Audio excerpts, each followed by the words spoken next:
नमस्कार, स्वागत आहे तुमचे आमच्या चॅनलमध्ये।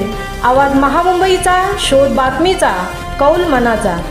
चला तर मग आमचे चॅनल शेअर करा, लाईक करा आणि सबस्क्राइब करा। धन्यवाद। म्हसळा शहरात दंगा काबू पथकाने केले मॉक ड्रिल। उपविभागीय पोलीस अधिकारी श्रीवर्धन सविता गर्जे यांच्या मार्गदर्शनाखाली श्रीवर्धन उपविभागाअंतर्गत मोडणाऱ्या श्रीवर्धन, म्हसळा आणि दिघीसागरी पोलीस स्टेशनच्या पोलीस अंमलदारांनी दंगा काबू पथकाचे मॉक ड्रिल सादर केले। यावेळी उपविभागीय पोलीस अधिकारी सविता गर्जे यांनी अधिकारी आणि अंमलदारांना दंगल आणि सार्वजनिक शांतता नियंत्रणात आणण्यासाठी विशेष प्रशिक्षण आणि टिप्स दिल्या।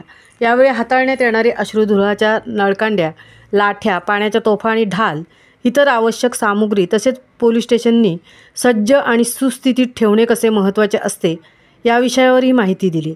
यावेळी म्हसळा पोलीस स्टेशनचे API संदीप कहाळे, PSI ज्ञानेश्वर एडवळे आणि सुमारे 25 ते 30 अंमलदार मॉक ड्रिलसाठी उपस्थित होते। तीनही पोलीस स्टेशनसाठी म्हसळा हे मध्यवर्ती आहे। भविष्यात म्हसळा तालुक्यात खामगाव येथील पोलीस विभागाचे गट क्रमांक 926 मधील 17 गुंठे पडीक क्षेत्रावर पोलीस अधिकारी कर्मचाऱ्यांसाठी प्रशिक्षण केंद्र व्हावे अशी अभ्यासू मागणी म्हसळा शहरातील स्थानिक पत्रकारांनी जिल्हा पोलीस अधीक्षक आंचल दलाल यांच्याकडे म्हसळा पोलीस स्टेशनमधील बैठकीच्या वेळी केली होती। आवाज महामुंबईचा चॅनेलसाठी संजय खांबेटेंसह तृप्ती भोईर, म्हसळा।